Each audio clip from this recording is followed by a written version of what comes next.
Vous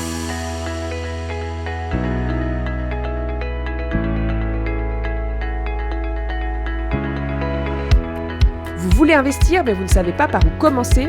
Bienvenue dans Invest Ladies, le podcast pour les femmes qui veulent prendre le contrôle de leur argent. Je suis Catherine, investisseuse passionnée depuis quelques années. Dans mon entourage, j'ai remarqué que beaucoup de femmes souhaitent investir mais se sentent bloquées. Peur de perdre, peur de se tromper, impression que c'est compliqué ou réservé aux expertes. Si c'est votre cas, vous êtes au bon endroit. Ici, vous découvrirez des parcours inspirants de femmes investisseuses et des conseils concrets. Mais surtout, vous réaliserez que l'investissement est accessible quelle que soit votre situation. Alors, démystifiez la finance, prenez confiance et osez vous lancer. Aujourd'hui, on évoque un sujet dont on parle trop peu, l'argent. Et surtout, pourquoi il est encore un véritable tabou, particulièrement chez les femmes. Pourquoi on n'ose pas en parler en famille, dans le couple ou même entre amis ? Comment ce silence influence notre rapport à l'argent et notre capacité à investir pour nous-mêmes ? Dans cet épisode, je vais vous partager les freins les plus fréquents, les clés pour changer de regard sur l'argent et comment l'utiliser comme un véritable levier de liberté et de projet. Restez avec moi, vous allez découvrir qu'en parler, c'est déjà commencer à s'en libérer. Et si cet épisode vous parle, n'hésitez pas à laisser un petit commentaire ou une note 5 étoiles, ça m'aide beaucoup. Quand avez-vous parlé d'argent pour la dernière fois ? Vraiment parler. Pas pour payer une facture, pas pour dire que tout est trop cher, mais pour parler de ce que vous gagnez, de ce que vous mettez de côté, de ce que vous aimeriez faire de votre argent. Si cette question vous met un peu mal à l'aise, ce n'est pas un hasard. En France, l'argent est un sujet tabou, et chez les femmes, encore plus. On nous a appris à ne pas trop en parler, à ne pas trop demander, à ne pas trop en vouloir. Résultat, beaucoup de femmes se sentent encore illégitimes, mal à l'aise ou inquiètes dès qu'il s'agit d'argent ou d'investissement.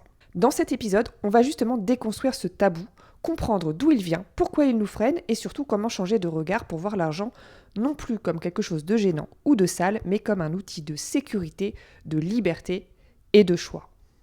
Chaque année sort le baromètre Vive Média, qui est toujours très intéressant. Et vous savez quoi ? Pour 55% des Français, parler d'argent reste un sujet délicat. Même si les mentalités commencent à évoluer, surtout chez les jeunes femmes, globalement, l'argent reste synonyme de liberté pour les hommes, alors qu'il est plus relié à de l'angoisse chez les femmes. En France, ça peut être perçu comme indélicat de parler de ces sujets, l'argent peut être vu comme quelque chose de mal, voire de sale. Bien sûr, il y a aussi notre éducation qui compte, certaines familles vont plus parler aux enfants, pour d'autres, au contraire, il faudra plutôt éviter le sujet. Alors, on a un héritage aussi culturel, religieux, avec des textes religieux dans la religion catholique qui valorisaient plutôt la charité, qui rejetaient tout ce qui était ostentatoire. Et puis ensuite est venue la Révolution française avec une notion d'égalité dans les richesses.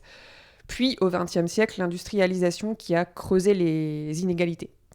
Bref, je ne suis pas là pour vous faire un cours d'histoire, c'est pas du tout ma spécialité, mais c'était pour replacer les choses dans leur contexte.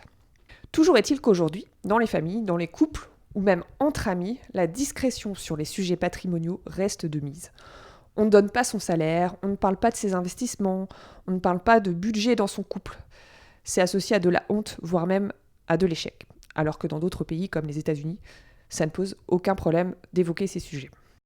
En France, l'argent, c'est un peu comme une pièce de monnaie qu'on va cacher sous le tapis. Je vous propose de reprendre de la hauteur, c'est le deuxième point important, et de regarder les choses avec un autre œil. L'argent, c'est pas juste des chiffres sur un compte bancaire, c'est un outil. Un moyen de réaliser vos rêves, d'accomplir vos projets personnels ou professionnels.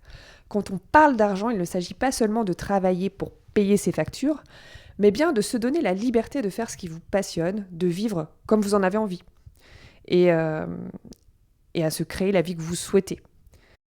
Pas juste survivre. Par exemple, ça peut être voyager, changer de job, démarrer un projet. L'argent peut être vu comme un levier pour réaliser ses rêves, que ce soit un tour du monde ou l'achat d'une maison. Troisième point, l'argent sert à préparer le futur et sa sécurité. Car investir, c'est aussi penser à l'avenir. Si vous ne commencez pas à investir aujourd'hui, votre argent reste inactif. Or, le temps est un allié grâce à la magie des intérêts composés qui permettent une croissance exponentielle, un effet boule de neige. Mais investir, c'est aussi préparer votre avenir, celui de vos enfants ou même votre retraite. Trop de femmes n'investissent pas ou le font trop tard et se retrouvent sans assez de ressources quand elles en ont vraiment besoin, que ce soit au moment de la retraite, lors d'une séparation ou lors d'autres événements qui peuvent arriver dans la vie. Investir, c'est un peu comme planter des arbres. Si vous plantez un arbre aujourd'hui, il grandira au fil du temps. Chaque petite somme investie est une graine que vous semez pour récolter plus tard. On peut commencer en mettant 20 euros, 30 euros par mois quand on est jeune, quand on a un petit salaire, puis augmenter au fur et à mesure des années quand on a un salaire qui grossit un petit peu. Ça permet une croissance progressive du capital. 4e point, l'éducation financière. Changer son regard sur l'argent. L'argent n'est pas un tabou, ce n'est pas sale, c'est un outil. Il ne garantit pas le bonheur, ça c'est certain, mais il aide à réaliser des projets, qu'ils soient professionnels, personnels ou familiaux. L'argent, c'est pas du tout réservé aux experts, il n'y a pas besoin d'avoir beaucoup d'argent ou d'être expert pour commencer, mais juste de se former, de comprendre les bases et surtout de lever les blocages du mental face à l'argent. C'est vrai qu'en France, on a, et c'est bien connu, on est connu pour ça, on n'a pas une bonne éducation financière. On ne nous enseigne pas cela à l'école, on n'en parle pas beaucoup dans les familles, comme j'ai dit avant, et donc c'est compliqué. Pourtant, gérer son argent, ça permet l'autonomie et la confiance. Savoir investir et gérer ses finances, ça permet de ne plus dépendre des décisions extérieures, de situations imprévues, de son conjoint. Cela donne une liberté psychologique et pratique. La première étape, c'est comprendre ses blocages, les lever, puis se former aux bases de l'investissement avant de se lancer. Aujourd'hui, nous avons donc vu l'importance de considérer l'argent comme un outil pour prendre le contrôle de votre avenir, pour réaliser vos projets et pour avoir la liberté de choisir. L'investissement, même si ça peut paraître compliqué au début, est à la portée de toutes et peut transformer votre vie.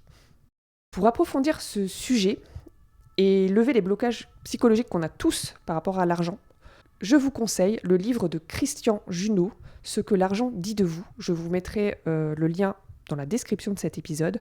Il est vraiment super intéressant pour changer sa vision de l'argent et justement le voir comme un outil plutôt qu'une fin en soi.